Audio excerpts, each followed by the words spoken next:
سمیٹا کی افادیت آپ کیسے بیان کریں گے؟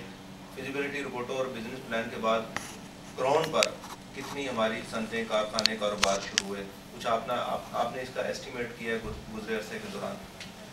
10 سال پہ محیط جو عرصہ ہے اس پہ اگر آپ کہیں کہ کوئی باقاعدہ سینسس ہوا ہے کہ کتنے نئے کاروبار شروع ہوئے ہیں سمیٹا کی فیزیبلٹی، تو وہ اس وقت نہیں ہوا. اور یہ ہماری 10th اینیورسری ہے جو 10 سالہ یہ تقریب ہے اس سال.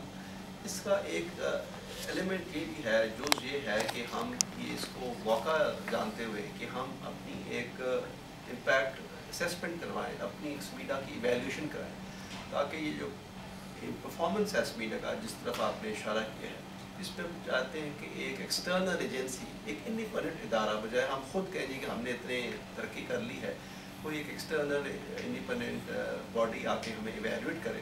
اور اس کو ہم نے اپنی جو 10th اینیورسری جو ہے، ہم کوئی جشن نہیں منا رہے، ہم کوئی اس قسم کی تقریبات نہیں کر رہے. یہ ایک موقع ہے ایک اسٹاک ٹیکنگ کا، ایک ریفلیکشن کا، انٹرنل ریفلیکشن کا کہ ہم نے کیا کھویا، کیا پایا، جس منزل کی طرف ہم گامزن تھے اس پہ ہم چل بھی رہے ہیں کہ نہیں چل رہے. اور ہمارا خیال ہے کہ ہم ٹھیک ہے تمام جو ٹارگیٹس تھے، ہدف ہم نے نہیں میٹ کیے.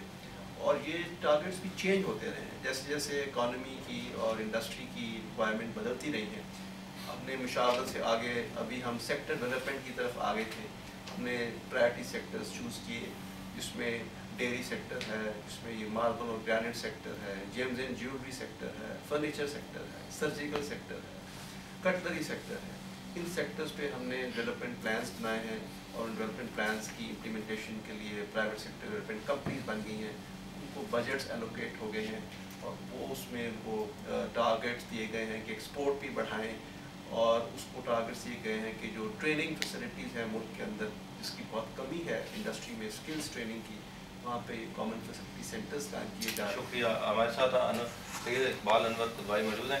قدوائی صاحب، سمیٹا کی اگر ہم ایک مختصر جائزہ لیں کہ اسٹیک ہولڈرز کو کیسے ان کی فٹ اسٹیپ پر، ان کی دہلیز پر خدمات مہیا کرتا ہے. آپ کا ہیڈ آفس لاہور میں ہے، 4 صوبائی دفاتر ہے، 22 آپ کے اضلاعی دفاتر ہیں، 140 ملازمین کی کچھ اسٹرینتھ ہے. لیکن اسٹیک ہولڈر، صنعت کار، تاجر جو آپ سے استفادہ کریں وہ 32 لاکھ ہیں. 132 لاکھ 140 ملازمین کی اسٹرینتھ کافی سمجھتے ہیں ایسے؟ قرآن صاحب، میں آؤٹ سائڈ یہ ایکسیپٹ کرتا ہوں کہ یہ کافی نہیں ہے. آپ کا مختصر جواب یہ ہے. لیکن جس طریقے سے میں نے پہلے عرض کیا کہ ریسورسز کی کمی کو مد نظر رکھتے ہوئے اگر ہم دیکھیں تو ہم نے ایک اسٹریٹجی بنائی ہے اس سارے مسئلے کو ایڈریس کرنے کے لیے. وہ اسٹریٹجی یہ ہے، جیسے میں نے عرض کیا، یہ جو ہمارے دفاتر ہیں 21، یہ زیادہ تر چیمبرز میں ہیں، chamber of commerce and industries, جو کہ ہب آف دا ایکٹیویٹی علاقے کے لیے سمجھا جاتا ہے. تو وہاں پر یہ بزنس کمیونٹی کے لوگ جو آلریڈی کام کر رہے ہیں وہ تو ڈیلی بیسس پہ آتے ہی رہتے ہیں میٹنگس کے حوالے سے یا اپنی فیسلٹیز کے حوالے سے. اس کے علاوہ وہ پوٹینشیل ایس ایم ای، وہ واکنگس جن کو کسی نہ کسی صورت میں کوئی مدد درکار ہوتی ہے بزنس کرنے کے لیے، بزنس کو فروغ دینے کے لیے یا مارکیٹنگ میں اسسٹنس کے لیے، وہ لوگ آتے ہیں. تو وہاں ہمارا چونکہ یہ ہیلپ ڈیسک پہ ایکسپرٹ موجود ہوتا ہے جسے ہم RBC کہتے ہیں، ریجنل بزنس کوآرڈینیٹر، تو وہ ہینڈ ہولڈنگ کر کے یہ مدد کرتا ہے. ناکافی ضرور ہے لیکن کچھ نہ کچھ اس سے وہ لیکن قدوائی صاحب، ایک یہ مسئلہ بیان کیا جاتا ہے کہ جب آپ کے کسی ہیلپ ڈیسک پر معلومات کے لیے جاتے ہیں چھوٹے کاروباری طبقے کے لوگ، تو وہ کہتے ہیں کہ وہ ریفر کر دیتے ہیں آپ کے ہیڈ آفس پر.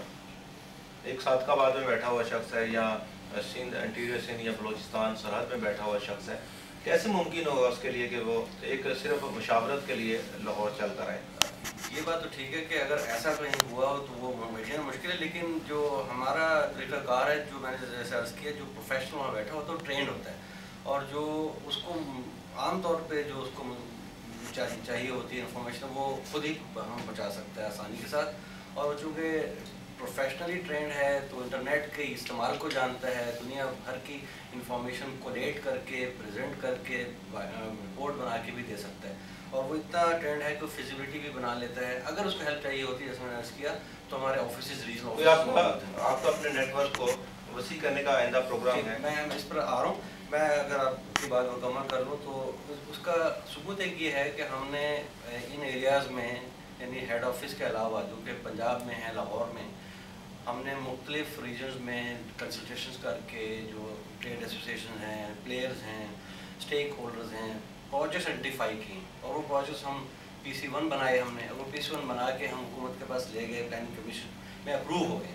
اب آپ دیکھیے کراچی میں یہ جو آپ نے ذکر کر رہے تھے ویمن بزنس ڈیولپمنٹ سینٹر، وہ کراچی میں امپلیمنٹ ہونے جا رہا ہے۔ اسی طرح NWFP کا اگر میں ذکر کروں تو مٹا مغل خیل جو کہ چارسدہ کا ایک چھوٹا سا بیکورڈ علاقہ ہے، وہاں پر ہم یہ واشنگ اینڈ پریسنگ کا ایک یونٹ لگانے جا رہے ہیں، جو کہ ان کی ٹیکسٹائل کی اسٹرینتھ تھی، اس کو ہم ویلیو ایڈ کر کے ان کو بہت زیادہ ریٹرن ملے گا۔ اسی طرح سندھ کا اگر میں ذکر کروں تو فٹ ویئر سینٹر جو کہ بند پڑا ہوا تھا، اس کا ریوائول کے لیے ہم نے پیش کیا، وہ اپروو ہو گیا ہے۔ Glass product design centre Hyderabad میں ہے، وہ اپروو ہو گیا ہے۔ اسی طرح ویمن ڈیولپمنٹ سینٹر یہ بھی حیدرآباد کے لیے کراچی کے لیے اپروو ہو گیا، جیسے میں نے عرض کیا۔ تو چارسدہ اور دور دراز علاقوں میں ابھی کچھ پائپ لائن میں جو چیزیں ہیں، بہت دور کنری ایک جگہ ہے، وہاں کے لیے اسپائسیز کا ایک پروجیکٹ ہے، اس کے لیے ہم کوشش کر رہے ہیں کہ وہ اس کے لیے فنڈنگ ہو جائے، وہ نیکسٹ فیز میں شاید انشاءاللہ ہو جائے گی۔ تو جہاں پوٹینشیل ہے، بزنس پوٹینشیل، وہاں ہم ضرور موجود ہوتے ہیں۔ انور صاحب، آپ سے میں پوچھنا چاہتا ہوں کہ SME سیکٹر کو اس وقت ایک بہت بڑا سیٹ بیک اس کے لیے ہے کہ اول تو کاروبار کرنا بڑا مشکل ہوتا ہے۔ اسمگلنگ اس وقت ہمارے ملک کا انتہائی سنگین ایشو بن چکا ہے کہ ابھی ہم پیداوار شروع ہوتی ہے اور اس سے سستی چیزیں اور وافر مقدار میں چین کے راستے پاکستان آ رہی ہیں۔ ایک تو SME سیکٹر کو اسمگلنگ سے کیا خطرات ہیں، اور دوسرا جب کوئی صنعت کار ہمارا چھوٹا کاروباری طبقہ اپنی مصنوعات تیار کر لیتا ہے، اس کی مارکیٹنگ پیداوار سے بھی زیادہ سنگین مسئلہ بن جاتا ہے۔ سمیڈا نے اسمگلنگ کے جیسے مسائل اور جو مارکیٹنگ کے مسائل درپیش آتے ہیں، ان کے حل کے لیے کام کیا ہے؟ جی، میں نہیں سمجھتا کہ سمیڈا نے اسمگلنگ کی روک تھام کے لیے کوئی کام کیا ہوگا، نہ ہی یہ ان کے اسکوپ میں ہے۔ اسمگلنگ کو روکنا بارڈر کنٹرول اتھارٹیز کا کام ہوتا ہے، کسٹمز ہیں، رینجرز ہے، فرنٹیئر کور ہے، مختلف بارڈرز پر مختلف ایجنسیز جو کام کر رہی ہیں، ان کا کام ہے کہ وہ اسمگلنگ کو روکیں۔ SME سیکٹر کے لیے تو بہرحال خطرہ ہے۔ SME سیکٹر کے لیے اسمگلنگ کا بہت سارے اور بھی مسائل ہیں۔ اسمگلنگ ایک بہت چھوٹا پارٹ ہے۔ ہمیں اسمگلنگ کیوں کرنی پڑتی ہے؟ اسمگلنگ پاکستان میں کیوں ہو رہی ہے؟ پاکستان میں اسمگلنگ اس لیے ہو رہی ہے کہ SME کی جو پروڈکشن کاسٹ ہے وہ بہت ہائی ہے۔ اگر ہماری پروڈکشن کاسٹ ریڈیوس ہو جائے، ہمارے پاس اسکل لیبر ہو، ہماری ٹیکنالوجی اپ گریڈیڈ ہو، ہماری پروڈکٹیوٹی جو ہے وہ بڑھ جائے، تو ہمیں ہماری جو پروڈکٹس ہیں وہ ایکسپورٹ ہو سکتی ہیں، وہ اسمگل ہو کر دوسرے ملکوں میں جا سکتے ہیں۔ اندرون ملک ہماری مصنوعات یا جو ہماری صنعتی پیداوار ہے اس کی فروخت کے لیے اور بیرون ملک اس کی ایکسپورٹ کے لیے سمیڈا کو کیا خدمات کر سکتی ہیں، کیا ضرورت ہے سمیڈا کو اس وقت؟ میں سمجھتا ہوں کہ جو ہماری SMEs یہاں اس وقت چل رہی ہیں، ان کو مزید فعال بنانے کے لیے سمیڈا ان کو ٹیکنالوجی ڈیولپمنٹ اور فائنینشیل ڈیولپمنٹ، یہ دو سیکٹرز میں سپورٹ کرے، جس سے جو ہمارے SMEs ہیں وہ SME سے نکل کے لارج انڈسٹری بڑھ جائیں۔ اس وقت جو موجودہ حالات میں میں سمجھتا ہوں جب سے 18 فروری کے الیکشن ہوئے ہیں، اس وقت ہم سمجھتے ہیں کہ یہ دو پارٹی جو ہماری میجر پارٹیز حکومت میں آ گئی ہیں، تو بزنس کمیونٹی کو ریلیف ملے گا۔